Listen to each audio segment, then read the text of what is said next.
नमस्कार, ये सीधी live video आप देख रही हैं कैथल के जाट शिक्षण संस्थान से, जहां आपको बता दें आज सोमवार को कैथल की जाट हाई स्कूल सोसाइटी के नवनियुक्त प्रधान एवं अन्य कार्यकारिणी अपना पदभार ग्रहण कर रही है। यहां आयोजित कार्यक्रम में एडीसी कम प्रशासक जाट हाई स्कूल सोसाइटी दीपक बाबूलाल करवा तमाम नवनियुक्त कार्यकारिणी को कार्यवाही रजिस्टर और पदभार ग्रहण करवा रही हैं। आपको बता दें जाट हाई स्कूल सोसाइटी के इस चुनाव में एडीसी दीपक बाबूलाल करवा ने बताया कि इस चुनाव में उन्हें किस प्रकार का चैलेंज का सामना करना पड़ा।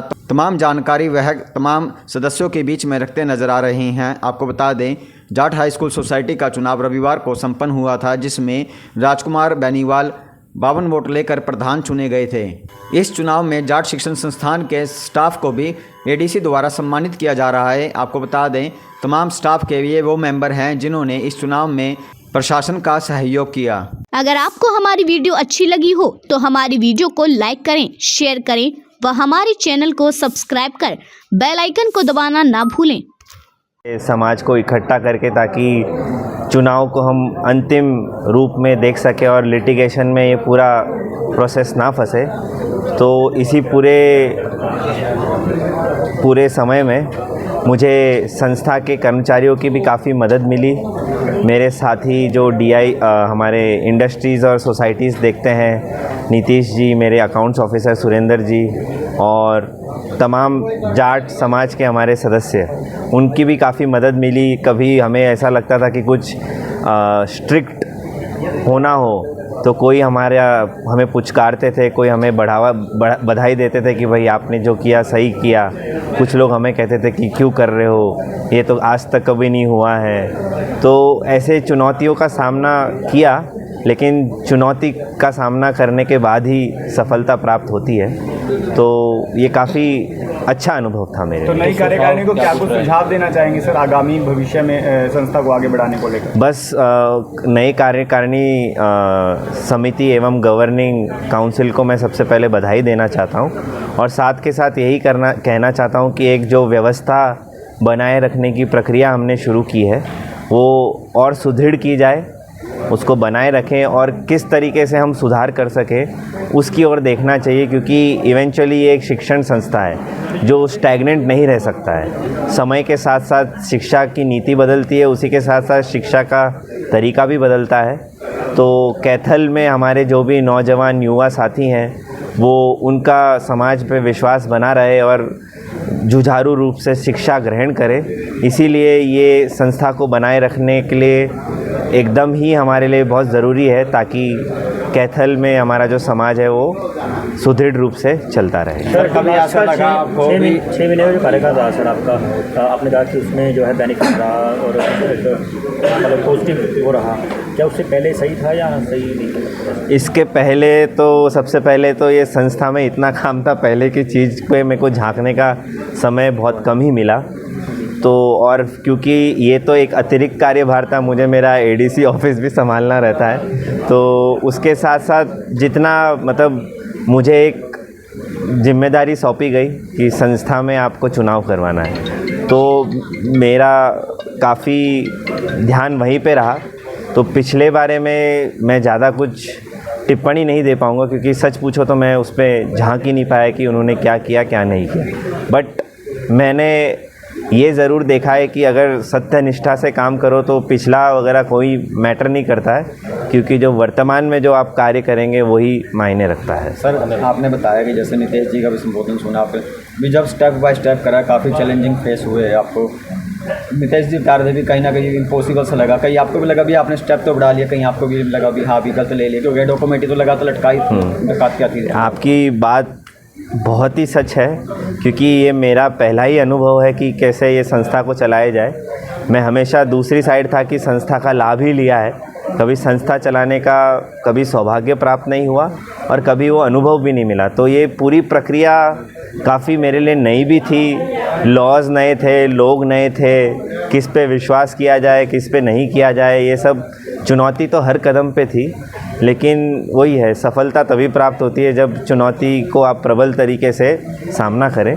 तो वो हमने मेहनत कर के इधर उधर से स्टाफ से मदद ली, कभी कभी जाट हमारे संस्था के जो समाज के सदस्य हैं उनसे भी मदद ली, ताकि हम हर पड़ाव पार कर सके। लेकिन हाँ, हमने ऐसा नहीं कि एक ही झटके में सब कुछ कर लिया, स्टेप बाय स्टेप हमने सुधार लाने की कोशिश की ताकि हम अंजाम दे सके जो जिम्मेदारी हमें सौंपी गई है। सर समाज की ऐसी संस्थाएं जो हैं एक समाज की धरोहर होती है, जैसा कि आपने कहा, तो क्या हर व्यक्ति का, हर मेंबर का एक फर्ज बनता है कि वो आने वाली पीढ़ी के लिए इसको संजोए रखे और इसमें कोई किसी प्रकार की कोताही न बरते जिससे संस्था को कोई नुकसान हो? डेफिनेटली एक अंग्रेजी में शब्द है सस्टेनेबिलिटी। तो सस्टेनेबिलिटी इसी का ही अर्थ है कि जो वर्तमान में पीढ़ी है उन्हें कोई भी कार्य करते वक्त अपना स्वार्थ नहीं देखते हुए आगे आने वाली पीढ़ी की सोच करनी चाहिए। जैसे हम वातावरण जो हमारा बदलता है तो उसमें हम ये देख लेते कि हाँ भाई हमने खुद बहुत प्रदूषण कर लिया, गाड़ी चला ली, सब कुछ कर लिया, लेकिन आगे आने वाली पीढ़ी को यही समस्या देगी कि भाई सांसों की बीमारी, खान पान में दिक्कत, जलवायु परिवर्तन। सो डेफिनेटली समाज को चलाने के लिए एक संस्था की ज़रूरत होती है और उसको बनाए रखने के लिए ये जो संस्था भी बनी है ये हमारे पूर्वजों की सोच थी। एक भविष्य देखने के लिए उनकी एक विज़न था जिसके कारण आज ये संस्था ये लेवल पे पहुंची है। सो डेफिनेटली अभी जो हमारे वर्तमान में समाज है इनको भी सोचना चाहिए कि आगे आने वाली पीढ़ी को वो क्या दे सकते हैं इस संस्था के रूप में। सर आपको क्या लगता है कि पॉलिटिकली संस्था को जरूरत है किसी प्रेसिडेंट की, या फिर संस्था अपने आप में सक्षम है? देखिए, कोई भी समाज चलाने में राजनीति की ज़रूरत है नहीं है वो हम नहीं कह सकते। सपोर्ट मिले तो वेल एंड गुड, नहीं मिले तो एक इंस्टीट्यूशन की यही काबिलियत होती है कि सपोर्ट मिले ना मिले इंस्टीट्यूशन चलता रहे। जैसे सुप्रीम कोर्ट एक बहुत बड़ा उदाहरण है, उसमें कितनी भी पॉलिटिकल इंटरफेरेंस हो, कुछ भी हो, वो चलता रहता है। तो एक स्ट्रॉन्ग इंस्टीट्यूशन इसे ही कहते हैं कि राजनीतिक हवा कहीं भी चले बट संस्था चलती रहे, क्योंकि ये कोई प्रॉफिट मेकिंग संस्था नहीं है, ये एक शिक्षण संस्था है। तो इसको समाज के विकास के लिए ज़्यादा सोचना है rather than other things. Thank you. देखिए, संस्था के सभी सदस्यों को और पूरे समाज को साथ लेकर हम बहुत ईमानदारी और निष्ठा से काम करेंगे संस्था के लिए।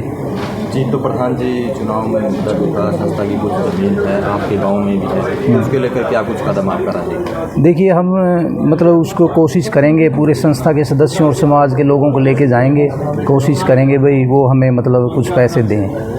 तो जो प्राथमिकताएं क्या कुछ रहेंगी शुरुआत में? देखिए, अभी हम नए हैं, मतलब वो सीखेंगे हम संस्था से भी क्या कमियां हैं, जो रिक्वायरमेंट होगी हम पूरी करेंगे, बाकी नए कोर्सेज लाएंगे। जी, काफ़ी बुद्धिजीवी लोगों का साथ आपके साथ है, तो आगामी रणनीति क्या कुछ रहने वाली है, क्योंकि पद प्रदर्शन के लिए काफ़ी लोग आपके साथ हैं? देखिए, हमारी सोच है कि सभी संस्था के सदस्य शिक्षकों, छात्रों, अभिभावकों को लेकर एक बेहतर संस्था बनाएं। एडीसी साहब ने कुछ सजेशन भी दिए हैं आपको, जैसे स्टाफ की सैलरी को लेकर भी रहा, उन्होंने कई चैलेंजिंग फेस किया, वो आपको आगे की बता रहे हैं किस प्रकार के आप रहने वाले भविष्य की आपकी रणनीति? नहीं, ये है कि शिक्षण संस्थान में फंड्स की कोई कमी नहीं है, लेकिन जहाँ भी कोई फंड्स की कमी हमें लगेगी या भी हमें यहाँ पैसा खर्च करना है या नहीं करना है, एक बार हम पहले आज ही हमने जो चार्ज कार्यभार संभाला है, एक बार फंड्स को लेकर भी और जो भी इंस्टीट्यूशन में और कमियाँ हैं प्रिंसिपल से या जो टीचर्स हैं जो या कोई अन्य जो कर्मचारी हैं उनसे एक बार इस बारे में पहले हम पता करेंगे कि कहाँ कमियां हैं और कहाँ फंड्स का इस्तेमाल करना है, या किसको सैलरी को लेकर भी अगर कोई प्रॉब्लम है, हम जल्दी से जल्दी एक मीटिंग जो है सभी कर्मचारियों की और जो प्रिंसिपल्स हैं उनकी बुलाएंगे। वहाँ भी जो भी बातें निकल के सामने आएंगी उसी के अकॉर्डिंग ही हम फैसले लेंगे।